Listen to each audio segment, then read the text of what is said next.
Welcome back. It's uh, it's me again, Lumi. Welcome back to my YouTube page. If you're new here, my name is Lumi, and I'm an advocate. And if you're not, you already know who I am and what I'm about. I'll try to speak up as much as I can. It's been a long day. So typically, I always start with the energetic forecast, and so to give the energy update. It is still intense. It is still intense. And so I'm at my spot, my recovery spot today, trying to regulate my nervous system again based on how much of information that we are moving through on a day-to-day basis. For some reason, I always talk, if you've been watching all my videos, you see I always talk about the Schumann resonance a lot. So the Schumann resonance is just, I think the best way I can summarize it is the measurement of the sun's solar maximum, the sun's effect of the radiation of sun onto the planet. That's like the simple way, like how much of the heat rays of the sun directed to the planet, how much of it, the effects of it, and the classification of it. So we have M class X. I think X is the maximum. And then we have M, and then I think we have S, G, yeah. But we haven't had anything. The sun has been quiet. So things that are supposed to be easy and not challenging to move through. You would think that because when it's very high, this is when you have mental stimulation, emotional discomfort, nervous system, all of that happens because so for people that are very sensitive, you get me, souls that are sensitive, that are in this earth ascension movement, that we're growing in our devotion to God, we tend to, because we have a very wide antenna, we tend to pull this information, especially those that are open to it. We are the first in line to absorb all these light codes. And that is very, depending on your level of which you are on your journey, it can be blissful and sometimes it can be challenging. So it shows up as some people call it ascension symptoms. Everybody it works in different ways on different people on their body. Like me now, there's still tension in my body. So you see sometimes I'll grip because the energy is just flowing. Comes down, it flows, comes down, and it flows. So like I said, if you've been following me, you see that I'm getting more comfortable expressing these things now because it's more comfortable to talk about it. Unlike before, there's still a little bit of confusion about it. So and then to show you the grounded aspect of it is when you see people doing sun tanning, that's basically what it means. Like you're putting your skin outside in the sun for the sun to heat your skin with heat so that your level of your melatonin begins to increase. I think that melanin or whatever begins to increase and your skin cells open. You just start to release old cells. And then the light codes begin to, let's go deeper in it. So the light codes begin to hit your cells through your DNAs, and then activations begin to happen, clarity begins to happen, information, depending on what part of your senses has been developed enough, you begin to get information through that. So you hear some people, they'll say they are clairvoyant, they begin to see things in the future, get understanding, have visions, business, ideas. They hear clairaudience. There are people that be able to hear into the spirit or hear people's thoughts. All those things like that. There are different ways they all sum up into different things. And then there's I think sentience, which is the feeling, the touch. And so there are so many of this all. But that's not, I'm just trying to let you see what we're dealing with based on this sun. And it all works together. And it's all the beauty of God's expression of life. So for me now, I deal with more of an energetic system. That's how I see myself now.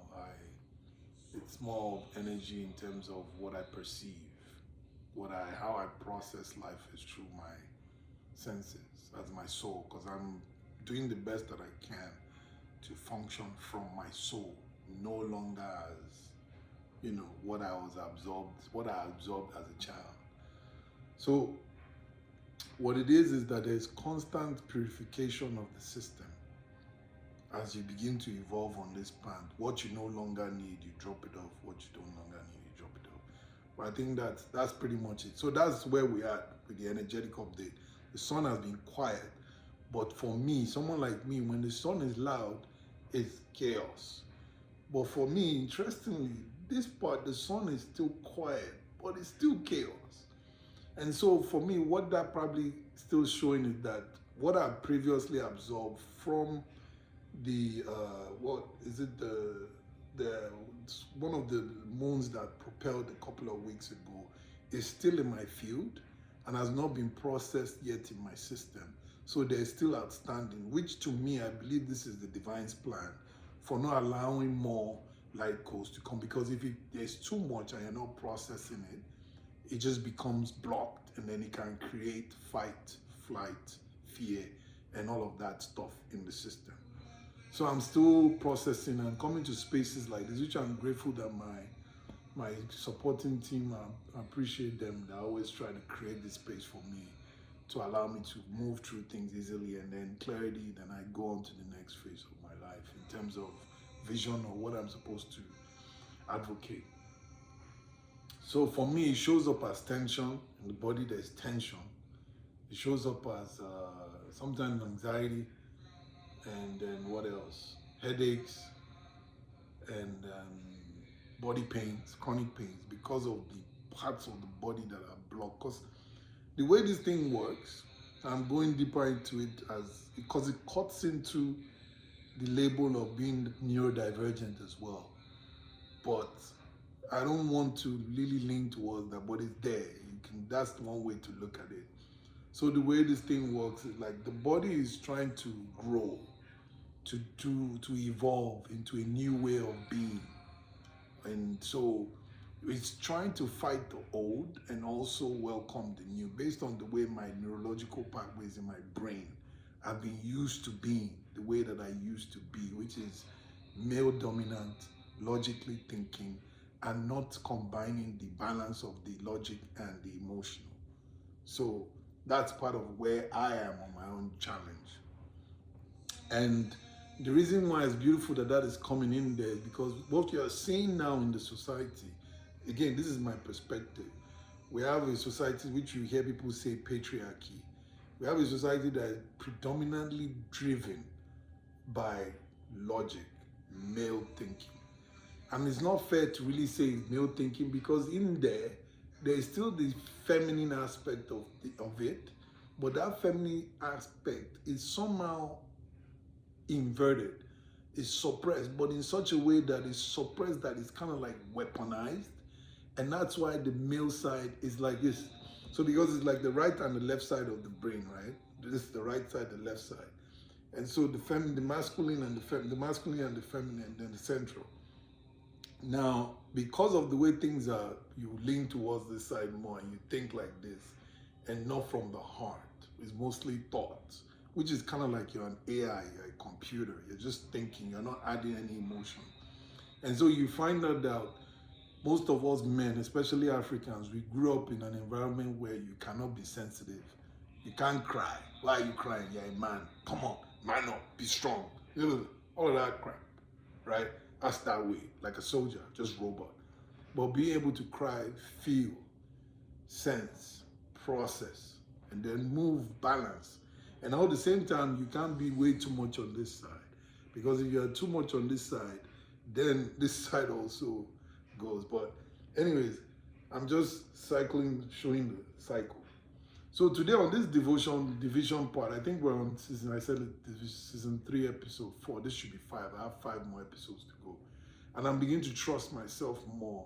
Before, I used to do anchor points for the messages that I want to release during this YouTube page. I don't know, my friend called it podcast. I don't see it as a podcast. It's just my YouTube page. And yeah, so before I used to have anchor points because of what I want to talk about, but now I just see a topic and I just say, when I sit, whatever that arises, let it flow.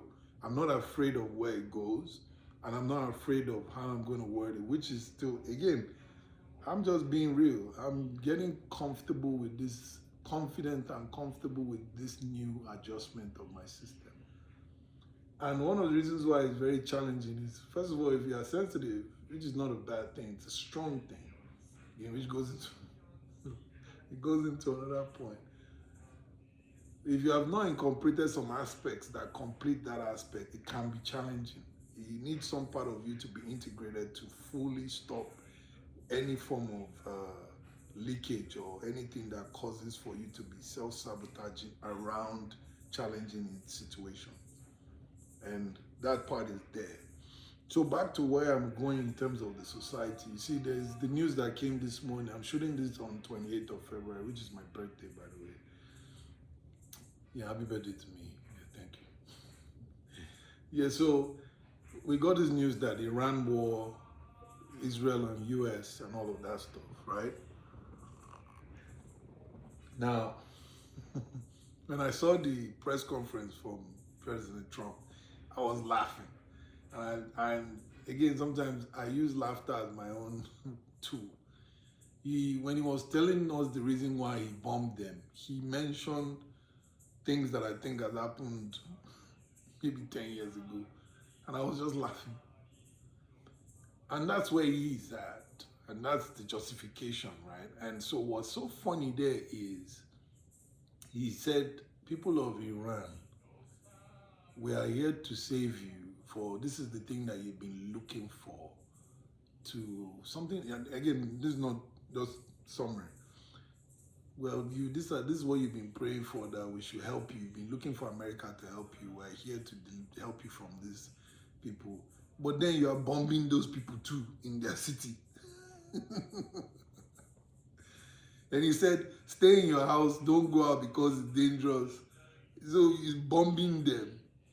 And so what he's doing is that I'm going to destroy, and destruction that I'm doing is to deliver you so that you'll be free. So I'm using the same weapon of the leader that is there for you to be liberated. But the leader that is there is using force against his own people that are there in his own mind of their own liberation. Because that's what he's selling too. If you go and meet whoever that is, and I don't want to go into deep into it, because then you just go down that road for nothing. Again, I said this, if you go and meet everybody, every leader, everybody wants the same thing, but it's just how they want it. Everybody wants freedom. Everybody wants peace, but they want it how they understand what peace is what peace is. That's very, very important that I think people should see that. So I'll give you an example. I don't know, it feels like I'm recycling my word.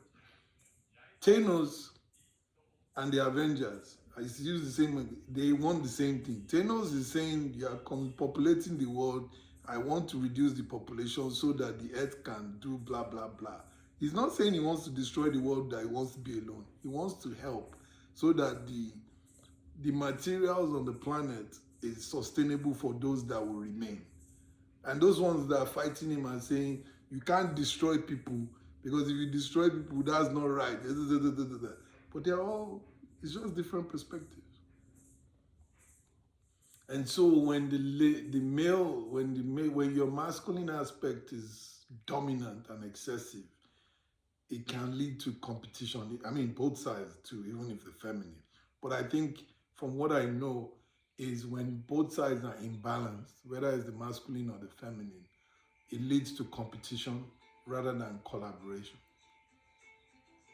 Because all you see when everything is excessive is you are seeing pain. You are seeing life through the eyes of your own pain rather than through the eyes of your pain and the pain of the other. And the eyes of your own pain is what gives you the compassion, the container and the space that will give you the futility for you to have for that person that you are speaking to. to be able to see that person and meet their own needs. And if you do that and the person is seen, the person possibility is that that person will reciprocate. Reciprocate. I'm not, please don't make, I'm not English is not my first language. The person will reciprocate that same energy towards you. That, okay, you see me, okay, I see you. Now, how do we meet each other halfway? Because we want the same thing. So these are part of the things that cause division right there, right? And so one of the things that I want to talk about today is really about fear. Fear, bruh.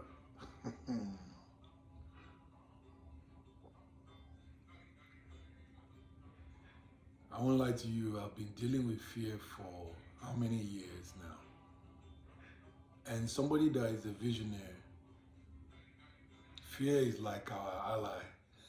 Fear is always right there sitting beside you in terms of the limits that you want to push through.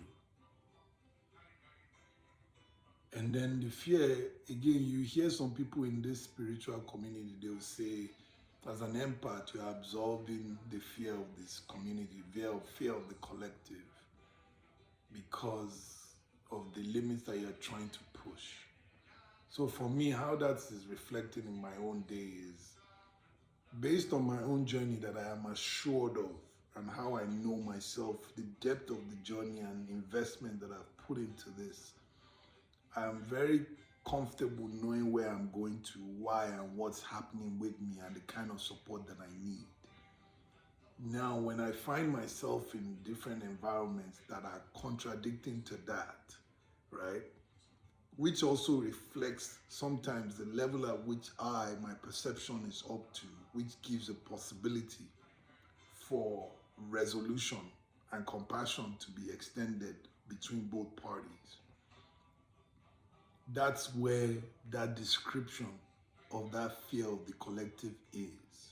So for example, listen to all what I just explained to you about sun, light codes, senses. Somebody will be listening to that and saying, what the heck is he talking about? This guy has, you hear that a lot.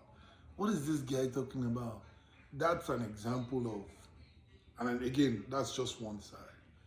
But you hear some people who say, what is this guy talking about? This sounds interesting. Let me go into it. Oh, what is this? Oh, I know what he's talking about. I can resonate it.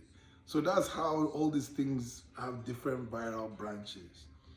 And you can't pay mind to any of that. You're just expressing yourself. That is me. But then if you are not sure where you are, it can be challenging because I was there. And some part of myself is still there, which is why it's still causing the tension. And which is where some people say, are you sure, Lumi, that this isn't a mental case? Are you sure, Lumi, that this is not this? Are you sure? I got that a lot of projection, a lot, still getting it. But, again, this is a point that you just have to be compassionate because it's no disrespect to you, it's no disrespect to them. People can only meet you at where they meet themselves. That is very important to know. People can only meet you. Because me too, I was once here whereby a lot of these things sounded foreign to me. And each time I put it, each anchor point that I get to, it freaks me out sometimes. But now I'm like, okay, I'm getting used to this. Like there are some levels of information that I'll get to. And again, being comfortable enough to sit with the discomfort long enough that you become comfortable in the discomfort. Whereby for some other people, to even sit in that discomfort is already challenging. And because it's not possible for them to sit in that discomfort, some accept it, which is courage, and some just deflect that. And that there can create another form of conflict. And this is my own story of how I'm telling you how competition and rivalry occurs. And it's the same formula everywhere, even at job, church. It's just ignorance. But in my own story, this is how I'm expressing it for you to see. And so, as you're sensitive, those projections, you can feel it. It's like in your bones, right? But then again, it's also showing there is still something here that needs to be processed. And it's not always like that.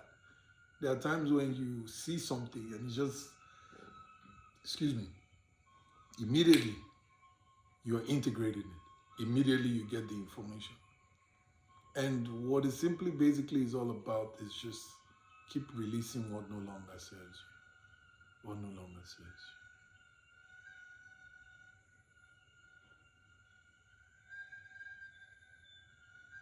So for me, one of the biggest fears I had was being alone and going alone down this route. It was the biggest. At some point, I was looking for allies, like-minded individuals, so you walk together down this path. But it just never happened. And so I got to this point where, according to what they say, being a lone wolf and getting comfortable with myself in my own skin and in my journey. And it's become amazing for me. Again, there has to be a balance because you don't want to be so much alone that you lose touch of what's going on in the society. So let's root it back into this fear. So I told you guys I have these projects that I'm doing. So my part of these projects I begin to dance. I begin to show some glimmers of hope, which is what I keep praying to you. I keep telling you guys, please continue to pray for me for. Because there's no money, there are no funds to do it. I've pumped all my own funds that I had in the past into facilitating all the places that I had to go to learn, absorb information. So now, the way that I'm moving with God, all the resources are finished. So now it's just waiting for opportunities to arise so that those projects can be funded. And so for now, one of the ways that I was looking to do it was to go through and start up an NGO and begin to create all these projects and then start looking for funding. Now, I'll say something.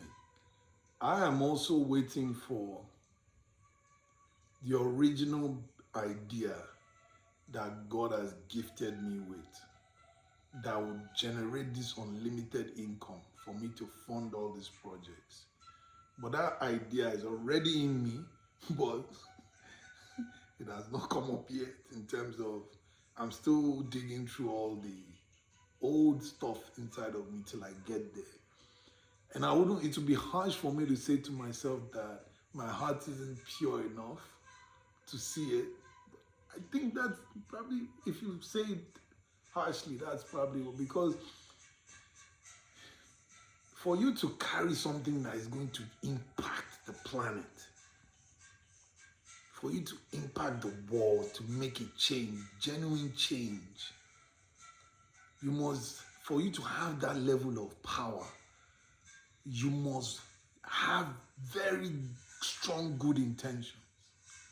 So if you see all what is going on now with all these celebrities that we have, and again, God forgive me, I'm not judging, I'm just saying, all these expenses, all this wealth and all this power that they have, we are seeing through these Epstein files what those people we look up to as lifestyle that we want to have, that we chase, idolize. And we see what they are doing with the world, and we're beginning to see who they truly are.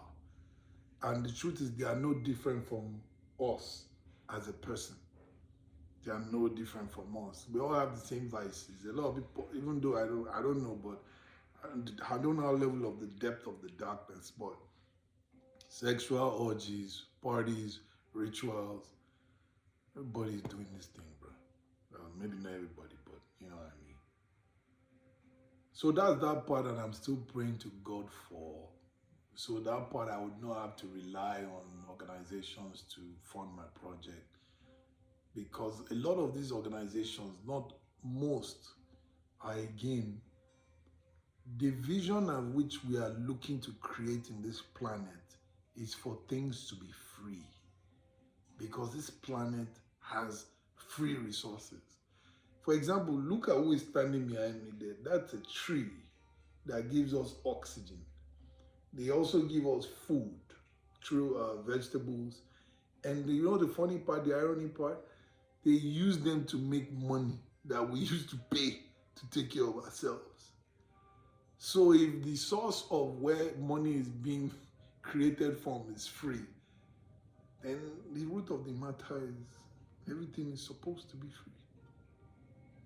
So that's the mindset we're envisioning: free electricity, free food, free housing. I was talking to my friend today. He was saying, he watches my thing.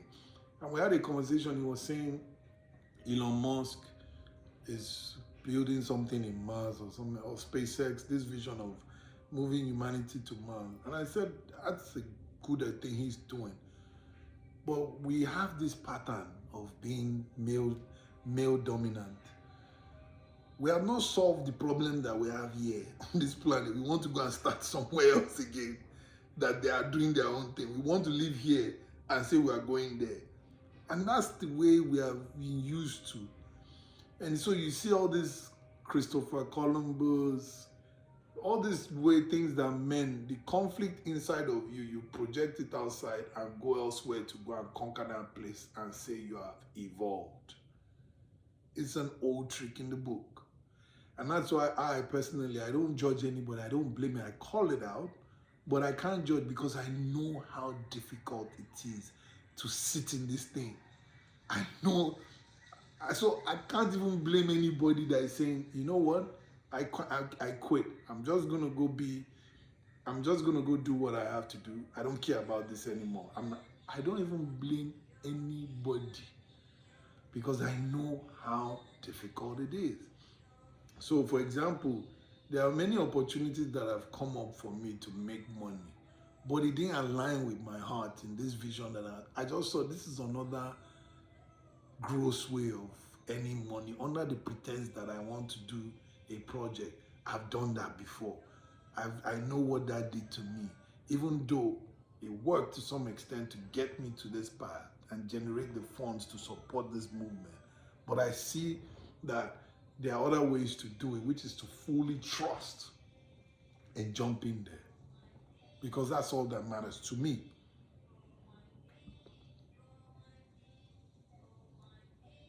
So in this system now, we have all these issues that are going on with Iran, Israel. Meanwhile, we have problems here in the United States. But to the old brew, the old trick they normally do is this. In the Roman era, they came up with Colosseum and they came up with all these, what they call them, the Spartans, the gladiators. When there's too much tension in the land, they create a form of distraction of where you can pour in your anger into your rage through bloodlust. It's a very dark psyche of a ritual, because there's something about blood when it's not spilled by you, but it's being spilled by another, and that other is now being sold to you as an enemy. Create some sort of relief of that projection onto what that thing is. And it's dark. And so that's what those leaders used to do back in then, creating that Colosseum. So they will release all that rage rather than directing that rage towards the leader to cause an uproar in the society. So that's the way they silence them. Free food, drink, sex, anger, victim, and then scapegoat. Then everybody pours it onto the scapegoat. Blood is shed as a sacrifice. And yeah, we're free. Then they calm down. So when they began to see that these things are not working, they began to refine it. Then it's now started off as sports, football, rugby. But there was less blood, just anger, battle, competition, a way to see aggression to be released so that you can be entertained and feel good about yourself. So some of those things now is deflected when countries have war. So they'll go and fight instead of solving the problem in their own country. When they see there is a turmoil going on, the country is about to erupt, they will now distract the citizens of the country and go outside and say, this one is our enemy. These guys here are the enemy. We are going to fight them because I'm trying to protect you. So I'm not the enemy. Look at that person there as the enemy. Now, let's go there. Don't direct that aggression towards me. Direct it towards that person. Then they go there, they kill or capture whoever is the leader or whatever of that person is. And then they come and say, I did it for you. I'm the hero. Hey, count my votes up. And then the person goes back. Then the tension comes down again. And everybody is okay. But the root cause of the problem is still not being addressed. This video is probably going to be long because, to be honest, I didn't think I'll even get into this. So, now in Minnesota, they are coming after a lot of these programs that we stand for. Disability programs for people, advocates, especially what's going on. And to some people's point, it's fair. You can see why they are doing that. And so my last program that I had, I talked about this advocacy training, which I was going to. I'll just keep dancing around. The advocacy training we did the last time, I sat down and I was opportune to sit with African women. One was Somali, one was Eritrean, the other was Djibouti. And we sat down and one of the girls there she spoke and she said, we've been kind of friends, just chit chat here and there.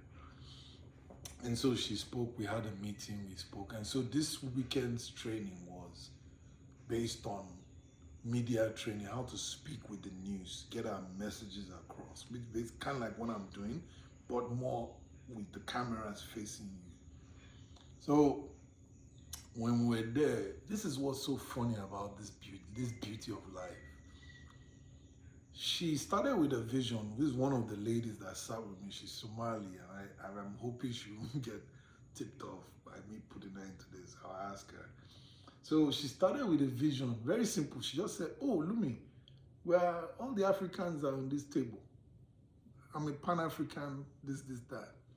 So they said, okay, let's come up with a strategy individually. I think we're like, I don't know, maybe like 80 something or 60, I don't know. So we should come up with a strategy for communicating our needs to the news. Whatever needs we want, we should communicate it how we want to communicate it to the delegate, our political leader. And she said something, so Lumi, instead of doing individual, let's do a collective one of Africans, how we came together here on this table and pitch that as our news, as a collective voice.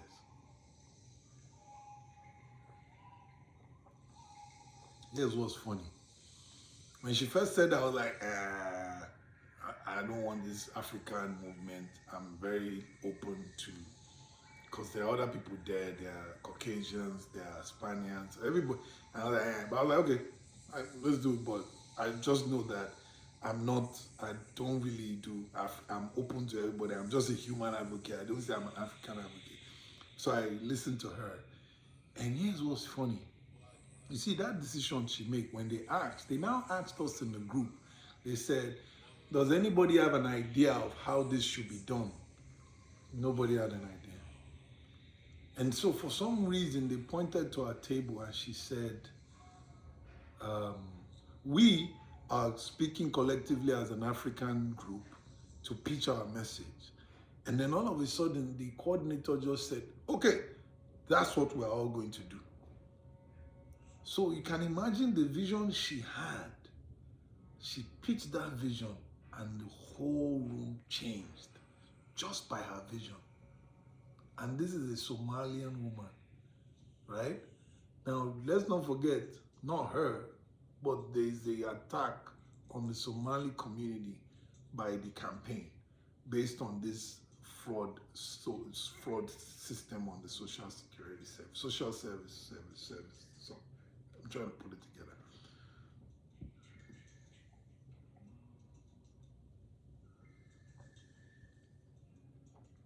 So the pitch that we're pitching was to send a message to our colleagues in Spain that completed their own program, just to, thank them and congratulate them. Here's what's interesting. I keep talking about the goal of what I'm looking for in life is to get to a point whereby I've cleansed my system of unlearned all what I absorbed as a child. Trauma, identity, cultural bias, all of that stuff. So that whatever that wants to come up from God comes up naturally without my ego or my past experience influencing that message that needs to be sent out. Now, all while she was sitting down beside me, I didn't know she's Somali. I never knew that. I just thought she's Ethiopian and all of that because she has the jab. I think that's what, yeah. She covered her hair. I just assumed she's probably Ethiopian, or I just didn't think Somali at all. So when we now said, okay, let's go and do that message, they now asked us, okay, pitch your own message to us, the coordinator, pitch your message to us. So when we pitched it, she kind of like combined all our statements. And I think I'll try to look for the video and I'll post it on here as another episode for you to see so you can match what I'm trying to say. But here's where I'm going to. So when she pitched our voice, what she typed, what she put together, and our inputs, and she pitched it to them, the coordinator now said, okay, can you guys put there an input about what's going on with the Somali and the ICE situation and put that in there. So we added that and then modified it. And then she asked me to speak about it. So when I spoke about it, this is what came out of my mouth. I said, I'm advocating here for this movement so that they can see that there are other people that are interested in doing good. That it's not everyone that has any bad intention or anybody that has an intention to do bad. And so by seeing people like us, you can now understand the ones that did bad, what they did, and then you can have compassion for them and understand why they did that rather than chastising and criticizing them. But see why they did what they did so that that need can be met and it doesn't create another problem of this whole villain scapegoat thing. And that's what I said. It just came. I didn't think, I didn't plan. So this is where it now connected. I didn't even know my heart was referring to the fact that she's Somali and she's sitting with me, right? So the bias most people have is that, oh, I do not want to affiliate or associate with Somali or blah, blah, because of what they are going through.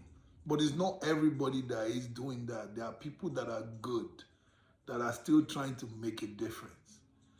And again, all throughout this one, I did not know. So when we got up, we were going to read this thing in front of the camera. There are 3 women. I was the only guy. And I stood behind them. And she said, oh, Lumi, do you want to read? I was like, no.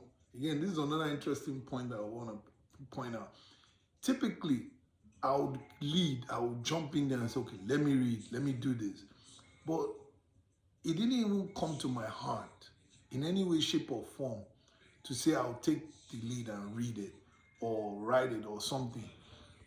Oh, my battery is going low. I hope this doesn't die. Hold on a second. Okay, I think you can fix this. Hold on. Bear with me. All right. So when all this, I didn't know all of this. So when she said, oh, do you want to read it? She asked any of the other women. Everybody like, no, I'm not doing it. And she stepped up. I'm not going to mention her name, but I hope she'll be on this page, on this YouTube page in the future somehow. But here's where these whole stories are coming up. This is where I'm telling you the story. So she stepped up and she went in front of the camera.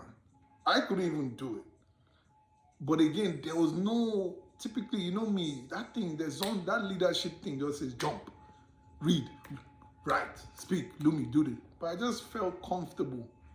And I felt safe handing the baton on to her, that I do not have to lead all the time. I can also follow.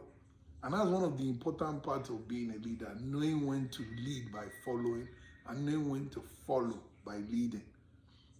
And so when she stood there, she was reading it. Even me, I was still nervous, still trying to regulate my system because of all what I've absorbed in the conference. It was when she was reading it that I now realized she said it Somali. I was like, oh, wait, what? She's Somali? Huh. Then I now saw the synchronicity of all of it all.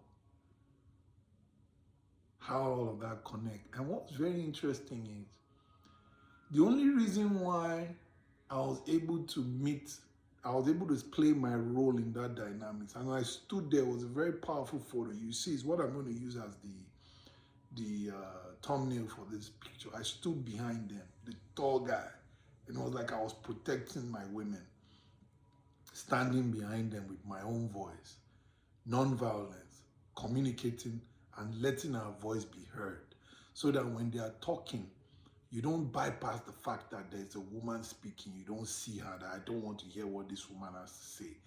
There's a man there too, supporting the vision of the woman. And that man is not just a random man. This is a tall, strong man standing behind the woman, so that you can see that that message that she's saying is important for you to hear and understand it and assimilate it and see their vision, to know that it's not everybody that is bad. Not because of the color, not because of the gender, not because of the religion, not because of the belief.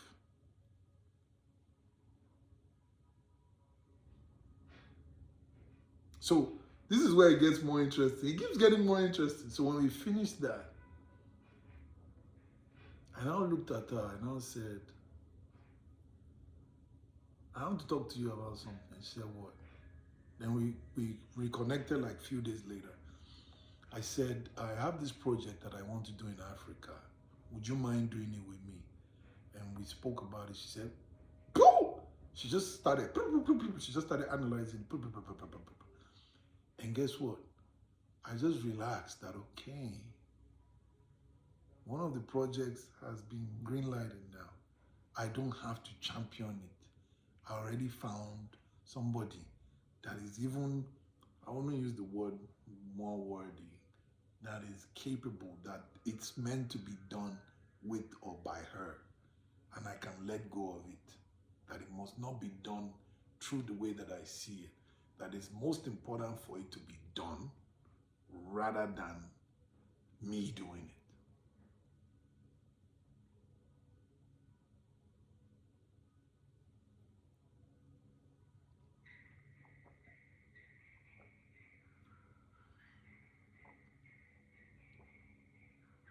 So yeah,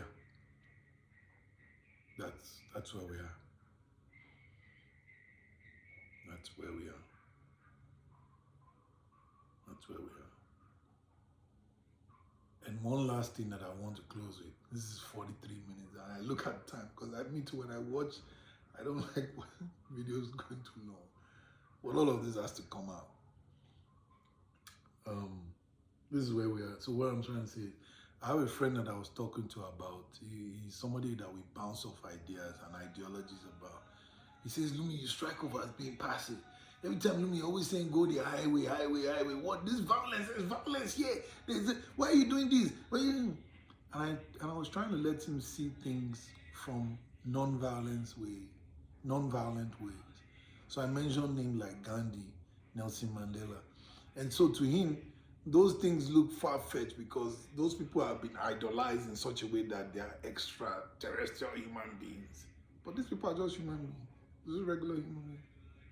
Even though, yeah, the reason why they became the way they were is because they stood by a cause. And they were ready to die for that cause. But not die, not kill anybody for that. But rather, use their own life as a message. So he kind of like, okay, I see what you're saying. And I said, it's not that I don't believe in violence. I have tried violence, especially with the things that I'm dealing with, people that I'm still dealing with. But I saw that violence doesn't solve the problem. It's just a quick, short high. And then when you get that quick, short high, you're back into the battle. And and being human, you don't want to fight. You can't have a heart that wants to fight. The heart just wants to love. The ultimate goal of the heart is peace. So if you are contradicting that, there is a problem. So I've tried violence. The solution wasn't there. It's just a temporary short. What's the English word? A temporary short. No, a temporary dosage of power. But then it comes back again, and then you just keep going in the cycle of it. And I gave him the final example. I said, let me give you another example. I said, we black people, again, no disrespect, we are waiting for repatriation, waiting for repatriation of what the white people did to us as racism. And I said, it's okay if you want to do that. But if you are waiting at the doorstep of somebody that didn't see that they committed a crime, even no matter how much of evidence you show them, you're just going to keep committing that crime again every day. But at this time, their own expense, they're not doing it anymore. You are the one committing the crime against yourself because they are not willing to give you what you're looking for. So what are you going to do with that pain is to find a way to transmute that pain, to grow, to now make sure that doesn't happen again in life, in history, to whoever group or community you find yourself in. But not as a defensive style, but as a freedom and a liberation style. So, for example, I gave him another example when the Jews, what they faced in the Holocaust. You don't see the Jews talking about the Germans should be held accountable for their acts. You don't see the Germans going anywhere telling you they are doing any relief programs for the Holocaust. The Holocaust was how many years ago? There is still evidence of that. Nobody is talking about that. It's there. People go there as museum. But the Jews are not talking about that. Why? They've become the people that run the world. They turn that pain into what? Wealth. But again, you see where that wealth is going with the whole thing.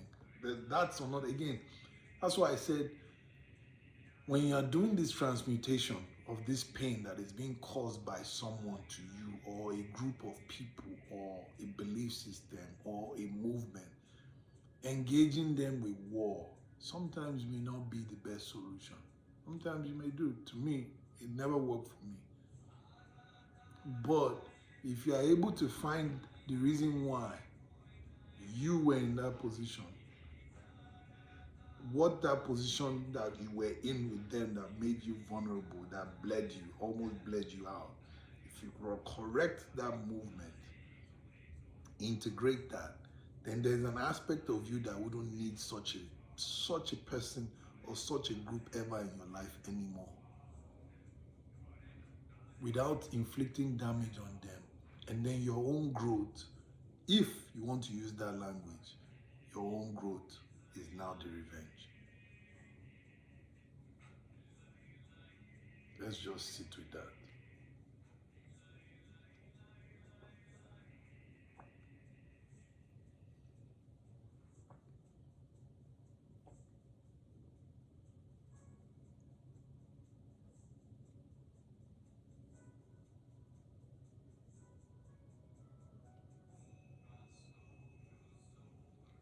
So the typical human being that I was raised as a Nigerian, Lagos, is I could have gone through the story of, oh, my mission and my project is so important to me that I do not want to associate with anybody or any group that may hinder that. Excuse me. Not, I don't care whether the person is good or bad, but I just don't want that person's the stigma or that or whatever. I could have said that, but I didn't do that. Not because I didn't even think of doing that, but because I know what rejection feels like, especially when you have the good intention.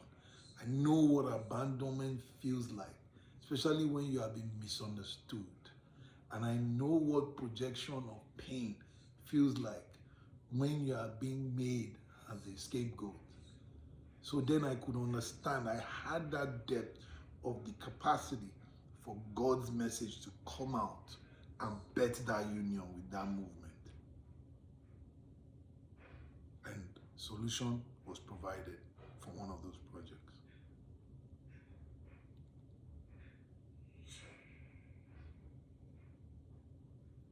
So yeah, that's all I have today.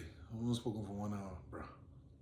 And I hope you guys, some people have been saying, let me release more videos. And I'm like, yeah, I'll try. I'm trying to keep up with the challenges I'm facing, as things are not that smooth yet.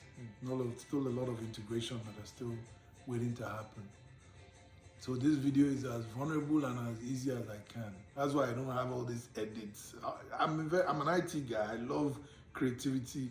So there's a lot of things that I would love to do with my videos. A lot of all these antics, blah, blah, blah, to keep you stimulated. But that's just an excuse for this message not to be released. I don't care. I just drop it like it is. And hopefully I'm praying to God. And please continue to pray for me. Please pray for me. Whoever you pray to is the same God. Pray for me that more of these doors of my heart awakens and opens, and I can break this idea that I'll create this wealth to sustain this movement. Then I can do things the way that I want to do it, or rather things the way I would love to do them. So again, please continue to pray for peace in the world, regardless of what you're hearing or seeing. Your power, because you are created by God, you have your direct connection to God. He listens, or she listens to you, whichever way you see your God. He listens to you. So please continue to pray for peace for ourselves, peace in the world, and there's power in the tongue. And so even if all those conflicts are going on, those prayers are tearing those bombs down. We will pray, that's our own bomb, that's our own missile, the one that does not harm, but disarms the missile. So please continue to pray for peace in the world. And if you are kind enough, which I know you are, that's why you're here, continue to pray for me and my vision. And yeah, I hope I'll be able to read into another video next week. Thank you for watching. Like and subscribe, share when you can. Bye.